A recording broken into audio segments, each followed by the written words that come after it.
It has been a quick minute since I've been able to put something out. You know, we've had a little bit of life stuff going on, so I haven't really had time to make anything. But luckily, now that I have free time, the new set dropped, set 7. So we're starting off with Magnolia. Um, this is the grade 3 version specifically. I think this is probably the best way to play this deck until we get Inlet Pulse and Magnolia Elder unrestricted, like Japan did. Bushi, stop slacking. Just give it to us already.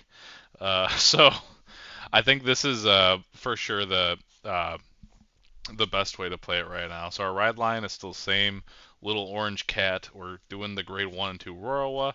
We're doing this just so we can get the basic, like, we'll have, the plant token turn 1, call the 2 on turn 2, and we're just gonna, like, push for early damage. Because the best way to win with Magnolia is to get them dead extremely quick. If things are ideal, you're killing them on the Persona Ride turn, which will be your fourth turn. If things aren't ideal, you're probably losing.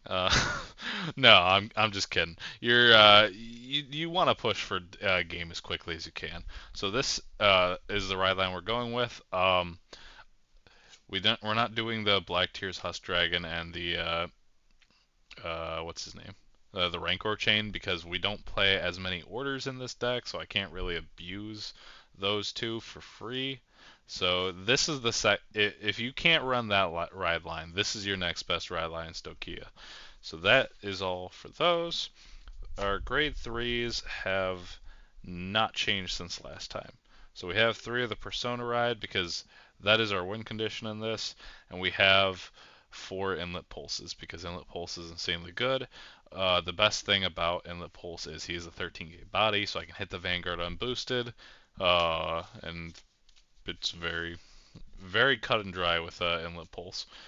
Uh, our grade twos, this is the first bit of the change. I'm gonna put out our new key boy. This is Sylvanhorn Beast Alpin. I'm playing 4 copies of him. I love this card a lot.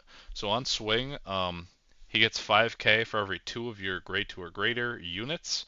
And then if you got 10k or more at the end of the battle that he swings, you can bind him to countercharge and soul charge. It's really good because beforehand we had like Prize Trident and Soul Clipping Dragon, or Clipping Dragon is Soul Revelation. That's his name. Those are our only forms of countercharge, which they weren't necessarily bad, but they weren't necessarily great.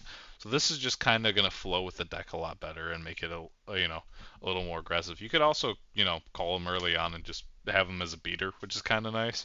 Um, yeah, this is probably the best thing we've gotten. We are still on 4 copies of Pantero. A lot of people don't really like Pantero anymore.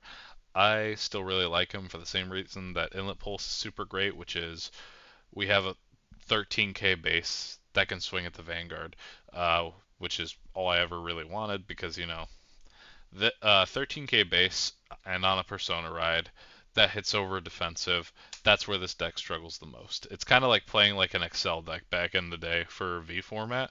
You really, really want to just push as much as you're able to. And then rounding it off, I got 2 Danmaru. The reason I'm not playing 4 is because I'm playing 2 copies of Ganasala.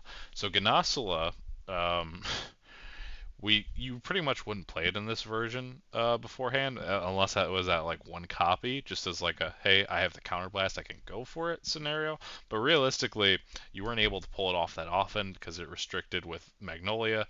Now that we have Alpin and can countercharge more, we can play this a little more aggressively and abuse our counterblast more aggressively.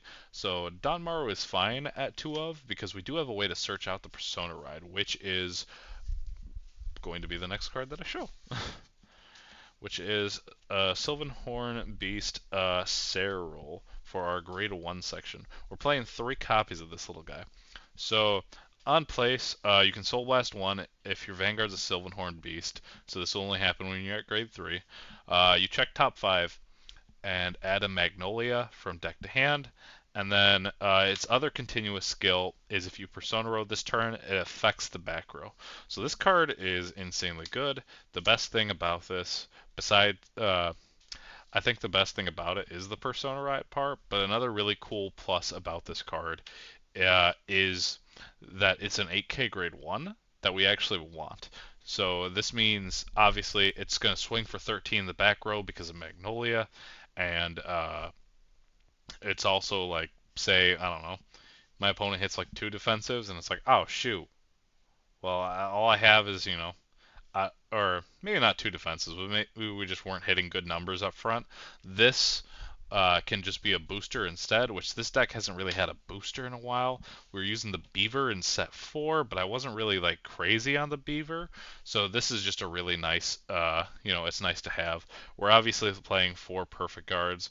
Um, there's a part of me that like there's sometimes I just want to be greedy and take out like a perfect guard or two for this deck because I just want to aggress them more. But I'm still too much of a scaredy cat, so we're playing perfect guards, especially because Gravidia kind of screws you over. And the last bit of the main deck is 4 copies of Wild Intelligence. So this is our only order. Obviously, if you have the perfect guard order, play the perfect guard order in one of these spots because we don't have a grade 4. Wild Intelligence is still insanely good. This is literally just a +2 to your board, um, and that's insanely good. It's also why I consider the grade 3 version of Magnolia a lot better than the grade 4 right now, is because you can play Inlet Pulse and you can get back free bodies with this, and that's just insanely good. Uh, you could potentially, I don't know.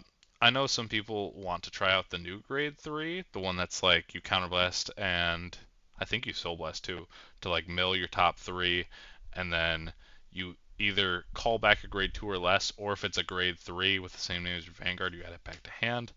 Um, I think that card's fine, but I think this card is just too good to cut on, and I don't really think I need more grade 3s in the deck. I feel like running 7 is already like just a lot to brick the deck up as is.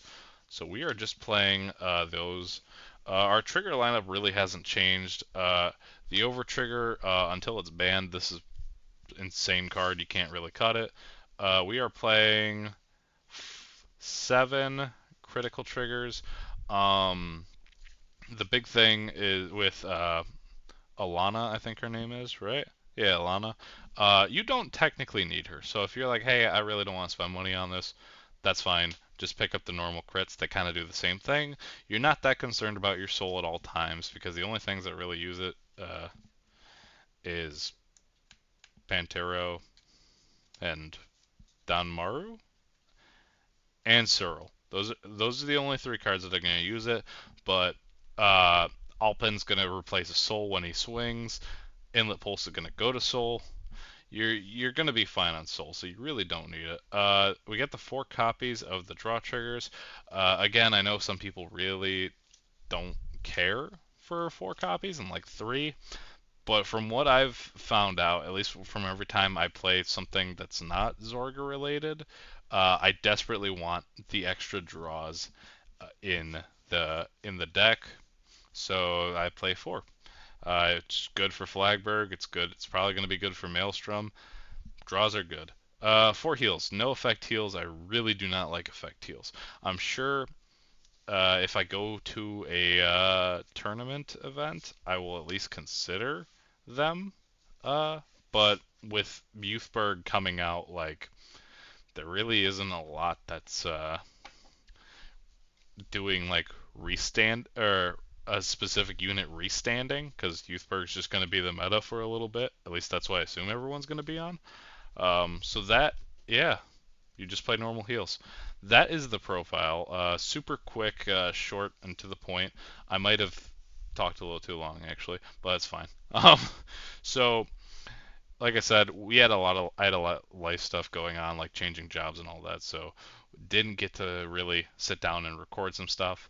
I have Flagberg, Rorwa with the promo, Leonorn, and what else do we got?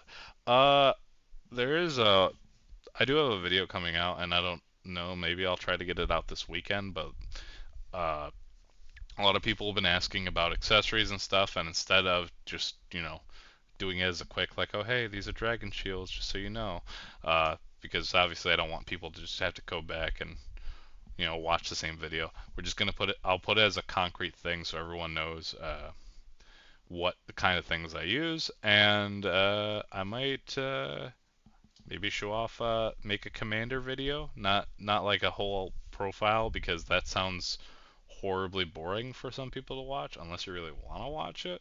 But it'll pretty much just be, I'm just gonna go over a couple of my commander decks, show them off, and tell you what I like about them. Maybe show off some key cards, and then you can be like, oh hey, that's cool. And yeah, that's all the plans we have for the future. Yeah, that sounds about right. I think I covered everything I needed to. So with that, I appreciate everyone for watching. I hope you'll check out for the next video, and bye bye.